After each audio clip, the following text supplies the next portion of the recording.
So I'll introduce our next guest. Our next guest is Alyssa. Alyssa is a multi-talented singer-songwriter and content creator, known for her vibrant personality, advocacy for self-love and wellness, and original music from the heart. I actually went for one of her concerts before. Amassing over 58,000 followers on TikTok and Instagram. Behind her positive spirit and infectious energy reveals her journey of working through self-doubt and self-sabotage, as well as building trust with her voice, even in the cutthroat entertainment industry. Alyssa will be sharing the struggle she went through as a fresh face in the entertainment industry and how she built resilience and reframed her perspective of the world in order to become the self-made artist that she is today. She has since released her debut EP, performed 3 solo concerts, and now works with international brands on social media. So, can I please lend your applause for Alyssa Lee?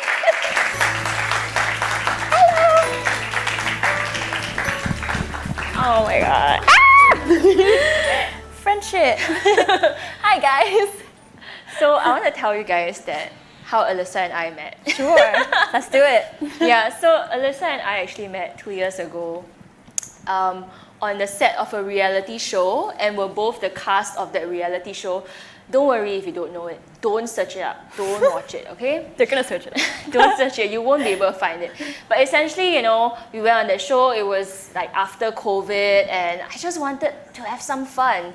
And the concept of the show was they're gonna put 6 people together, and they'll see how they are able to be friends or be enemies, etc. So by the way, right, I think for Singaporeans, we're pretty chill. You put us together, we'll just have fun. There's no drama. We're not like US. We don't want to have drama. We just want to have fun and have good food and get the free clothes. But because it's entertainment, they had to stir some drama. And honestly, that 7 days in that reality show, I felt so wronged. I honestly felt kind of gaslighted. People were saying that I was fake, and I was like, what?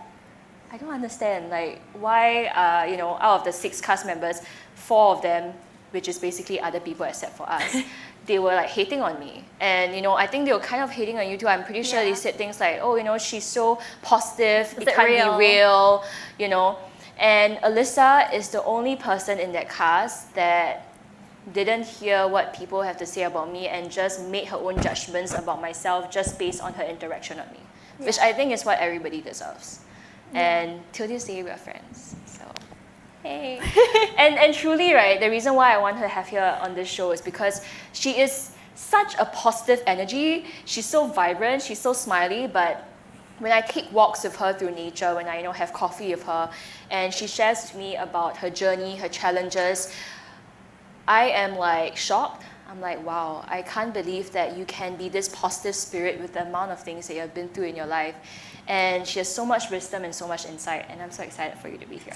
Thank you so much. Thank you for having me. I'm really honored. Yay, I'm really honored to have you too. Okay, so let's just dive right in. Let's And by the way, feel free to pose questions with Alyssa. Thank you so much for posing them for Sean as well. Along the way, we'll get those questions and we'll ask it to Alyssa. Okay. So my first question is, now the music and entertainment industry, do you think it is cutthroat? Yes, right? Yeah, I think it's it is pretty cutthroat. In my mind, entertainment and music industry is probably really competitive, and maybe people might be mean to each other. Okay, this is my stereotype. I don't know if it's true. That's why I want to hear it from you. Yeah.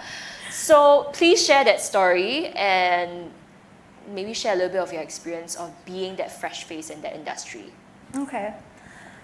I think for me, the main story that pops into my mind was the whole beginning of my career. It really started with me doing musical theatre. Because I went to LaSalle and I got a degree in musical theatre. So that's what I thought, that was what I had to do when I got out of school. And I got casted in this one show and I got the lead. And at the time, there was another girl who had been pretty much playing the lead for the last 10 years. So she was 10 years older.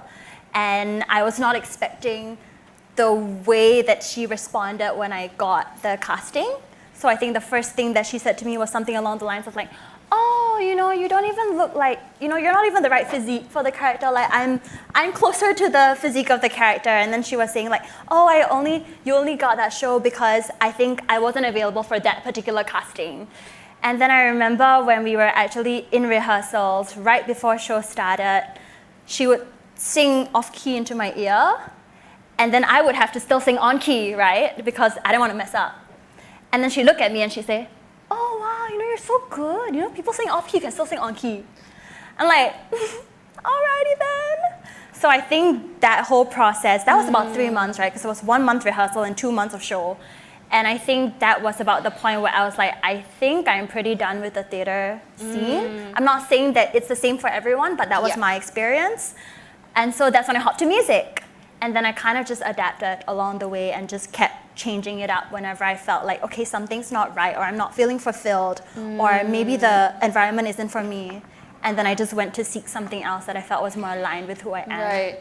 Well, the thing is, like, when you are in an industry, and I'm sure, like, you liked theater, at that point in time, maybe you love theater, right? I mean, I'm sure you love theater. How did you then have the courage to make the decision to move to a different industry and follow your heart? I think that's something that maybe sometimes we do struggle with. I'm sure some of us struggle with here. Like, we're in a comfortable environment, we like our environment, but maybe our heart is telling us that there's something else. How do you lean into your intuition? How do you know that, what your heart is saying is exactly what you want? It was interesting for me because I was looking at how people were kind of like dealing with the fact that when you're in the theater scene, a lot of the times you are limited by the people that hire you or the people that give you jobs, right? And you're going for auditions and you're going for castings being like, somebody's gonna pick me. And when you're not being picked, it's so difficult to feel like you're enough. Because it's like, what did I do wrong? Why am I not as good as the other person who got casted? And so it would be a constant up and down, up and down. And I felt like, okay, I don't want to go through the ups and downs, right? If I'm up and I'm casted, great. But when I'm down, I'm going to find something else that I can do. Maybe work on my passion or a side hobby. Something else that keeps me up when, you would expect me to be down. And so because of that, I think I kind of balanced myself out. And no matter whatever challenges I faced, I felt like it was worth it. Because one of it was my passion and the other one was like a side passion. So no matter what, I was still on a good ground. So I think that, each and every one of us, I'm sure in the audience as well, like, there might be times where you felt helpless in the current environment you're in. Maybe you're in a job that, you can't quit, right? Because you have to make money. How can you then find a side thing that can give you that fulfillment, that can give you that happiness and that joy, so that there is an area in your life that you have that full autonomy on, right? And again, it's about control, right? Because when you're, being led by a boss or you're in a corporate environment, a lot of times things come top down. And so you kind of feel like, how much control do I have in this company anyway? Who's going to listen to me if I do give my opinion or my perspective? But then there's a part of that job as well that you probably like, which is why you're doing it. And so take the positives from that, right? And then find your sense of control elsewhere. Right, build something else that you feel, okay, whether or not that succeeds or it fails, that's all on me. So I have complete control on that part of my life. And so whatever happens in this part of my life, it's okay. Because life is a balance. You're not gonna be in control all the time. So you gotta just kind of like find those pockets where you can be. So, Ellie, I know that you're kind of like a people person. Like, you like people. I mean, that's the vibe that I get, and I know you, right? So you like people and you are a very community person. How was it like growing up? Did you have people supporting you in the work that you do? Because, choosing the path of music, or maybe choosing an unconventional path, I don't know if anybody in the audience is choosing any path that people might see as unconventional.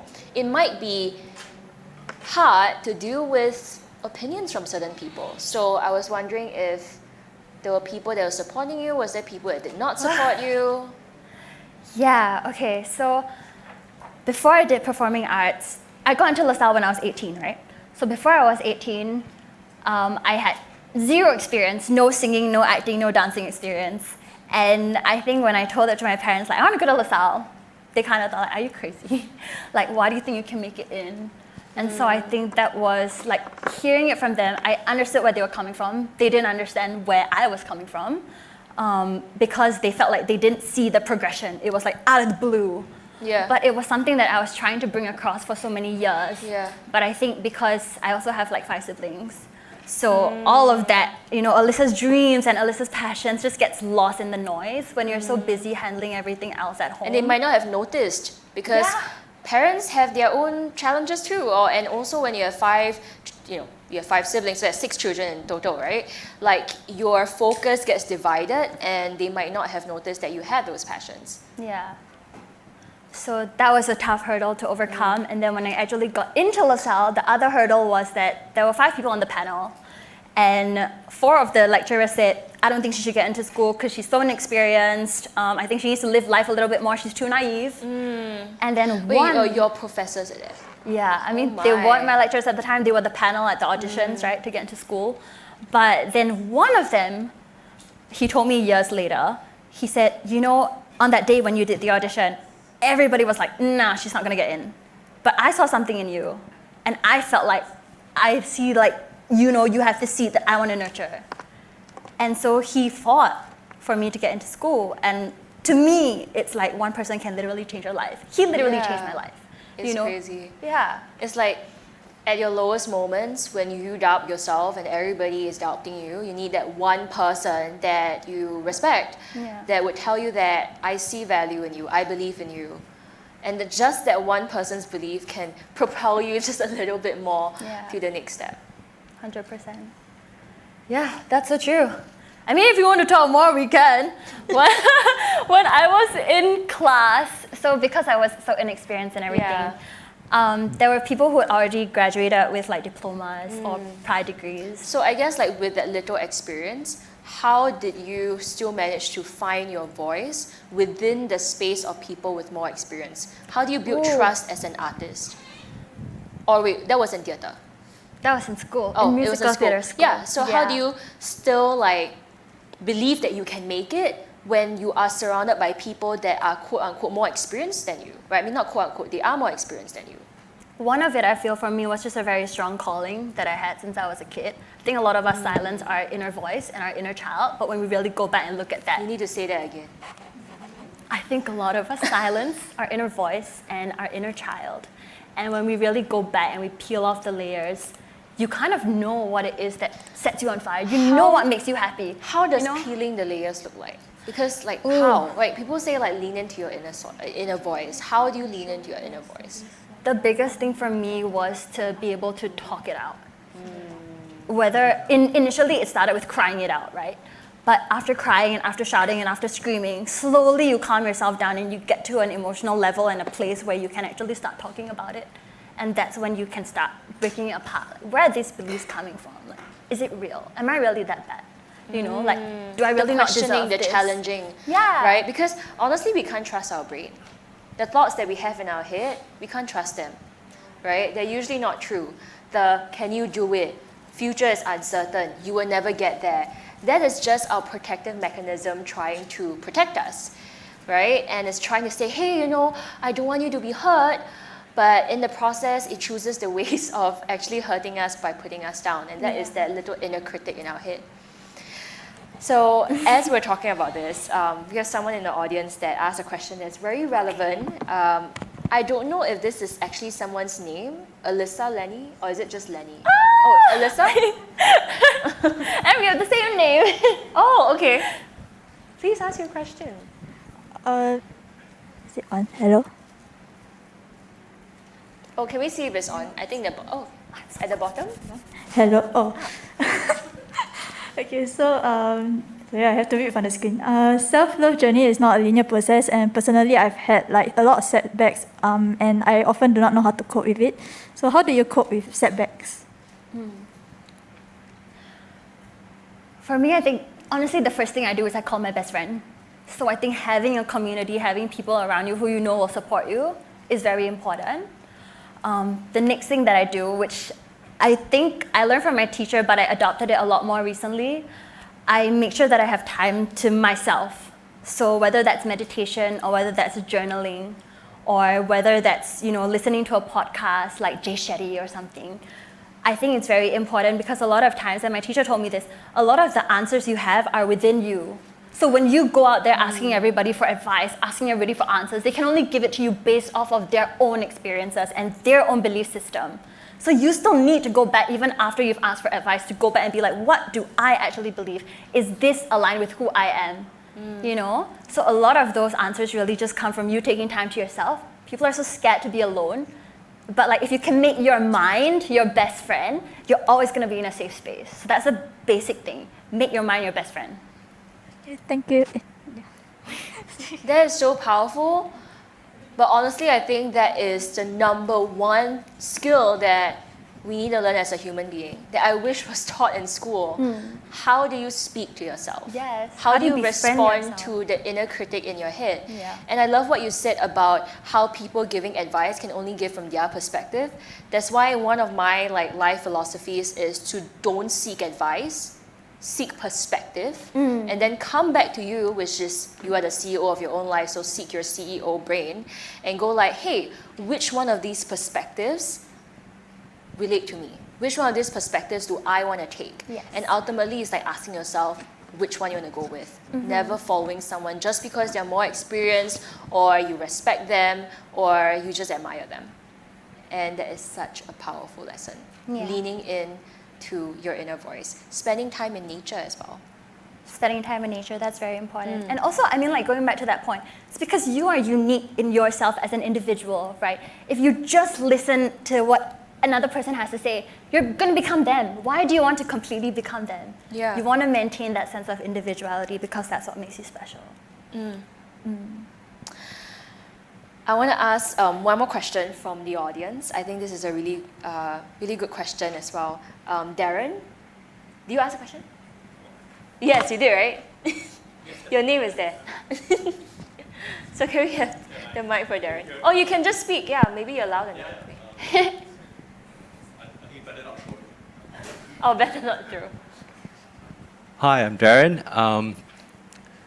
Yeah, you know, like in Singapore, it's a very super competitive society, and like from what you mentioned in that situation where someone's singing off key in your ear, trying to like put you down, and you know, it sounds like there's a lot of people taking joy in other people's failures and setbacks. But I can see there's a lot of strength in you, Alyssa. So how do you practice like taking joy in others' success? Wow. Oh. That's a good question. You know what? Seriously? I was thinking about this recently. The only way you can have joy for other people is to first be happy with yourself. So you don't fix you, you cannot be happy for somebody else. It will come across as, you know, you putting on a front. You're like, oh, you're so good. But actually, you're like, oh my God, I wish that was me. Yeah.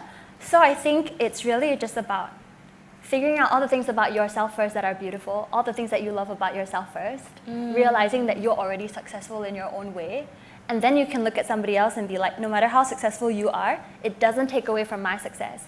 Because in the theater industry, a lot of people get typecast, right? So they assume that, oh, just because I'm coming out into the industry and I'm a girl, it means that every single girl is my competition. It's not true. I don't look like my classmate. You know, I don't sing the same way. I don't sound the same way. My personality is different. Everybody has a personality. When you don't try to be someone else and you just be yourself, then there is no competition. And I Yeah, think that exactly. acknowledging that is so important. Yeah. There's really not no just competition. inspiring, very practical, and I think a beautiful wrap up to your entire story. Thank you. Alyssa, Thank you, Darren, and thank you, Alyssa. Thank you. Thank you, everybody, for being here and, you know, just like hearing.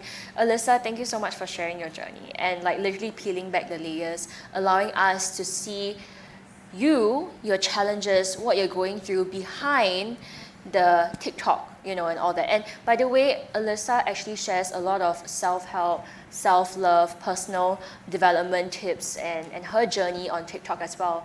I've noticed that when she started, she did a lot of trendy topics. Yes. We didn't have time to go into this, but you know, you started doing a lot of trendy topics like the Singlish videos that went viral. But recently, Alyssa has been really intentionally shaping her content to speaking about things that she enjoys and that she feels fulfilled, you know, speaking about, which is like self-love, mental health, wellness, and I really like how you're using your voice and your influence to be able to inspire people and not just like tag on the trendy stuff just to be, just to make things work. And I think that's really, really inspiring and courageous of you. Thank you. Thank Can you I so leave much, everybody with Alyssa. a last word? Please do. Okay. I feel like the best way to lead is by example. So if you overcome your own challenges, you get through your own tough times, people will look up to you just because you're you. So that's the most important thing. You just keep working hard at being a better version of you. Oh my God. That's important. Why are you shaking hands? This is an affectionate hold. Okay. Thank you so much. Thank you, Ray. Thank you so much. Thank you so much. Okay, we need to go on a walk.